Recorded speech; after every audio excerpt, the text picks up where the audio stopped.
And you know me when I decided to fight. Hey, akabubu mbulina. Ndi muntu mukulu ndi road mayor. Sisobola kwogera bintu bya swakaba. Tanza naye kubyegana. Kakati omuntu afanana bw'atyo nga mukola mulimu gwange. Nsirike mbagambe lwatto mwami nalumanya. Kiba kyabulabe. Bwe wagenda ku police. Ati nkugambye nabitutte mu parliament. Bino byajja biri mu police. Bino abiri mu musanvu byafulumya abiri mu musanvu. Omwozi ogwedde abiri mu musanvu. Lero ziri 17 kubula mu bwo no mali nakunolinda parliament mu botwala threat yo. Uliriza. Olusi bwe twogera muntu gamba nti abo bali ku bya bulijjo. Bamule kujjawo. Meje kigundu yayogera nga wana abamuweereza obubaka. Ne kirumira yennyini yayogera wana abamuweereza obubaka obw'okumutta. Nalabye Isma Olaxes nga amaze okufa. Ne batandika owayi musajja yayogera nga wano.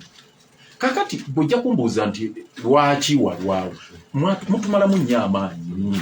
Buli lwe twogera osikango kimala kubaawo n'olyokogamba nti kisoboka. Buli lwe twogera nga baga abo babyabufuzi anoonya kwematiketinga. Kino nayetegedde nkitwale ku parliament police sikyagirina mu bwesige ku nsonga ezo. Ate ye nkuuma nze police nkugambye ensonga zo njagala okulaga statements ezikwata nezisirese mu mawulire. Zempadde police ezimu nempandika n'amabaluwa. Message ezikuna abantu baweereza message na threatening noga bino kampandikire buwandikizi police mbiteekeyo. Akadde katwalaganya njagala kulita Robert ngati ku nsonga ya security. Nkolosika emitima gy'abantu kyanyinya bino. Nze ebintu ebyo bya bomu wezaagirira ku parliament nali ndi ku entrance. Era obupapagali bwa bintu ebimu bwagwa emmotoka ku mabega kuddawo kabini bwe nali nkola ki. Kuba emmotoka wona bintu byasaasaana.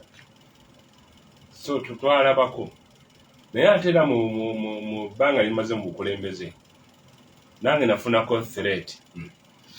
Naye nze nakola private investigation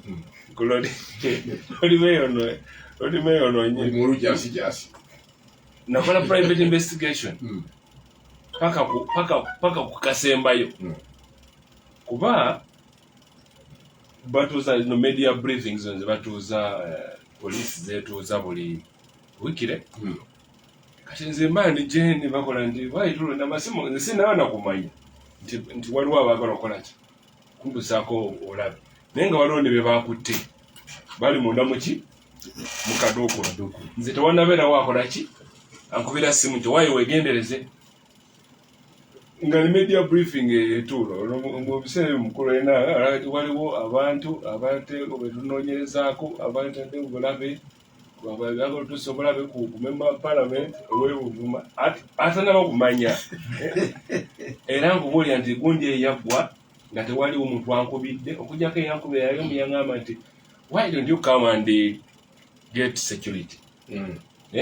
Oyo ofisa jangu eno kwedi court ofune ki security yekkolo yokayokajenafane kakati nze ngamba naye mu bantu abangi muno muvumira nagamba nga navumira nti mu bantu abangi muno banoonya lwakuba nesiza omutwe omunene nagala okulanga okwange sigwa okusingawo ki kati nenkola private investigation ngajawo okumanya bali eri be bakwata boogera ki era nkubuulira nkolosika nakola private investigation yange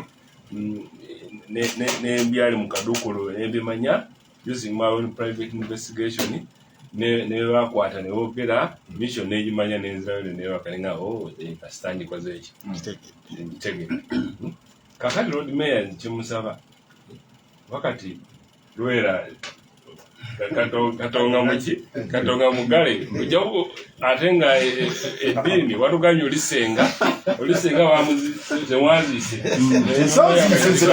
bazika sawa so kyotegeeza simujja kunziika